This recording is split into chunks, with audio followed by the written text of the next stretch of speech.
Well, good afternoon, everybody. This is Old Fart Pokemon. Hope everybody's having a good week. Going to be doing my market update for the week of May 27th. Hope everybody's going to have a good Memorial weekend and a chance to relax a little bit with friends and family. Well, for those of you who just want the punchline and then stop the video 30 seconds in, that's fine. The punchline is for this week. Both Magic and Pokemon really are just sitting there. It's a term we call white noise. That not just kind of stable. There's no definitive direction in either direction. And unlike Flesh and Blood right now, Flesh and Blood this past week saw a lot of downward pressure on sealed product. And finally, gold and crypto seem to be moving in opposite directions. Gold is gaining strength over the week, and crypto, Bitcoin, Ethereum is falling right now. So those of you who want the update, that's it. Now let's get on to the full extended update. And I want to talk something about a topic that I don't know if many other YouTubers talk about. It's very important. The issue in finance, the issue of systematic risk versus asset-specific risk. Anytime you own an asset, let's say it's a stock, a box of Pokemon cards, you are exposed to two separate types of risk. Asset-specific, so that actually a box of Pokemon cards, or the whole systematic. And systematic is the whole market. Systematic is the idea that a boat, a rising tide, raises all boats, and likewise a tide going out lowers all boats. So there's a possibility in the stock market, in the sealed collectibles market, we might have some systematic risk where the entire market is going up or down. So we got to distinguish about that. And also people ask what does white noise means. It really means that it's just there is limited behavior over time, and there's no definitive direction. It's not going up or down. And also, if you have two different variables, there is no real correlation between the two variables. Often we kind of say it's uncorrelated or slightly correlated. There is really no correlation. So let's get into the week. Let's take a look what's happening. First of all, in the Pokemon market, what do we see in the Pokemon market for sealed boxes? 2 boxes went up this week, 20 went down. 20 were flat, 16 went down. So in terms of what went up this week, base set Sword and Shield went up a little bit, about 3%. Lost Thunder, a little rise. Most 20 of the sets just sat there. All of this data is from TCG Player.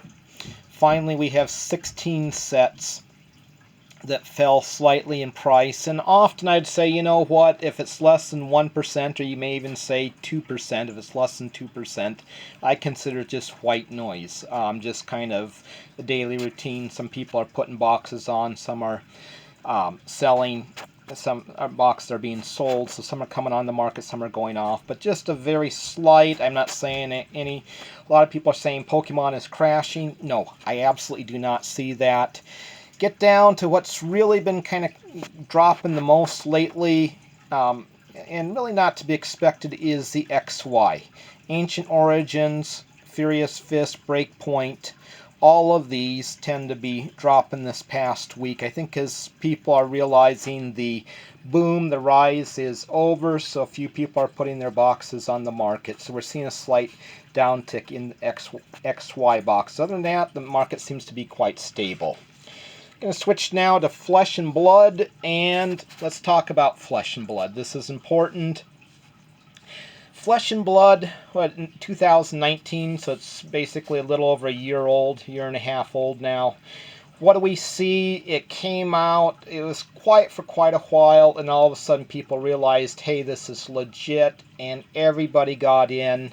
We just saw the most dramatic rise of any TCG game last year with Flesh and Blood.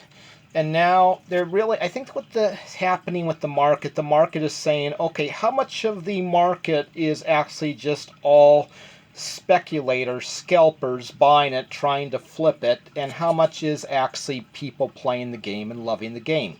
I think right now we're in a period of time where the market is trying to sort out this. Once we get this sorted out, we will have an answer. But of all the different categories this week, Flesh and Blood took a bloodbath. Really unlimited. We saw unlimited boxes as they continue to hit the market fall, 5%, 6%. And then even the first edition. The first edition boxes contain the cold foils that everybody's looking for. And the first edition boxes also took a hit. The only thing really stable, Welcome to Wrath, sitting there about 13,000. And again, part of that is the market is so thin. There are very few boxes available of that, and those who own them really tend not to want to sell them at this point in time. Either people have sold them, or they're going to say, you know what, we're going to wait till this gets to 50,000 or so. I don't know the number, but they're saying, oh, wait a couple years and see what happens. There's no reason to sell the product. Now we'll jump over to Magic, and Magic has the most boxes for sale on TCG Player. What do we see this week? 15 boxes rose in price.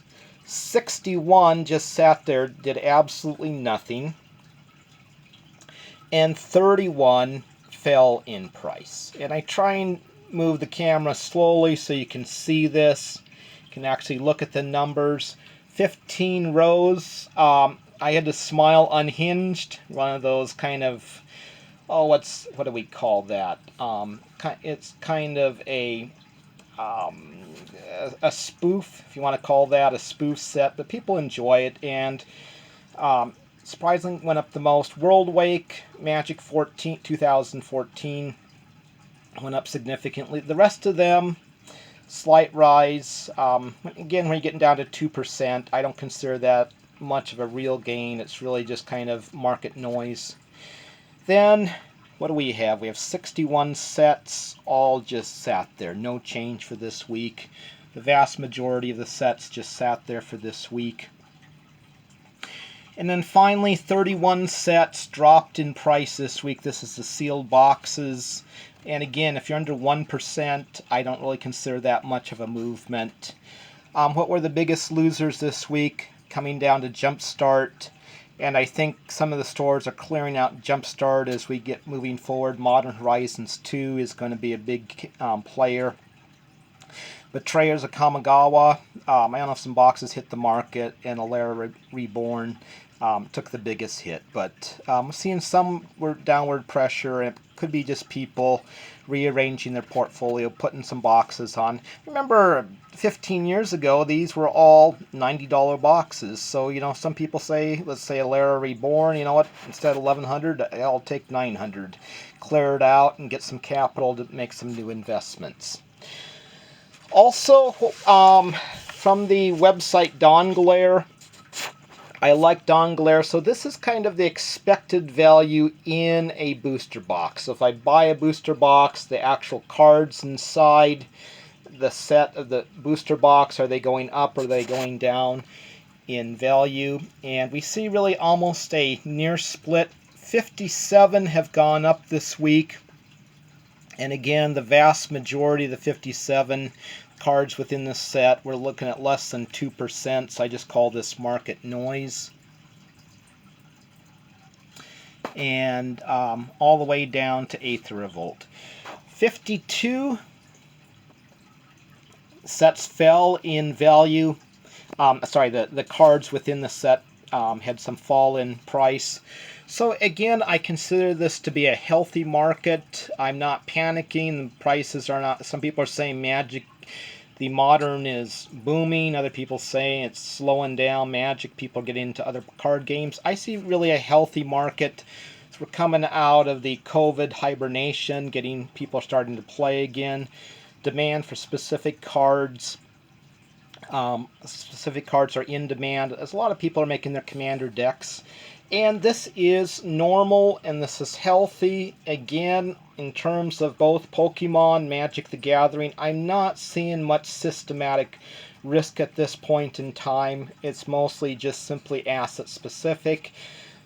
People are looking as they build commander decks. A little bit of what do you call it? The standard is going on. A lot of modern deck building, and with that, people looking for specific cards. Other people are going through their collections, selling off some cards. So I consider the Magic market at this point to be very healthy and in a good state.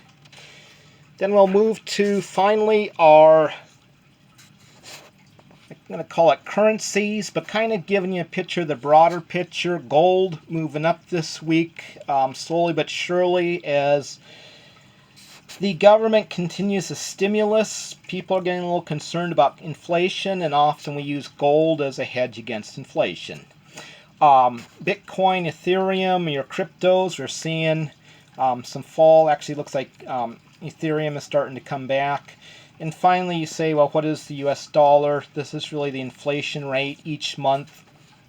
It changes slightly, so probably next month we'll probably see a slightly different update to that. But for the month of May, it's really been holding about 4.2%. So what does this mean? If the price of food, gas, Pokemon cards is going up, the value of each dollar bill is falling. So this is most of the market update for today. And finally, each week I like to make what I call my recommendations. And again, if you want professional advice, go talk to a professional advisor, not a old fart. But this is what I purchased this week. I'm very excited, and I love to show what I'm doing, because really it's one thing to talk about markets, another to put your money where your mouth is. I went to Walmart. I was ecstatic, and I recommend this for all my friends. Consider it. At Walmart, I found a Shining Fates Elite Trainer box, and I paid $50 for the Shining Fates. And a Zamazenta box, I paid $60. So I picked up these two. I think they're both very good buys. And so let me know your thoughts in the comment, and let me know if you appreciate anything, or if there's something else you'd like me to go over each week. I'm trying to provide a market update. I watch lots of YouTube videos each week, and there's lots of different opinions, but I want to give you the actual facts and let you make your decisions based on sound information, not somebody hyping some set, some new cards they bought. Often YouTubers kind of see the Logan Paul effect. A YouTuber will get on and hype a card. Guess what? I'm going to tell you a little secret. They've already bought the cards. They have their position. They come on, they show the cards they've bought, and up the price goes. So yeah, maybe I'm doing this a little bit, but yes, but if you look on eBay, other places, these are what, from 70 to 100. So yes, if you can get out to Walmart, if you can get the Shining Fates ETB for $50, if you can get the Zacian Zamazenta boxes for $60, I do believe this is good value. Thank you. Until next week, have a good week, and everybody enjoy your memorial and pay honor to those who made our country free. It's very important. We are a democracy, but many soldiers gave their lives to give us the freedom we have today. So support our military and honor our fallen. Thank you. Have a good week.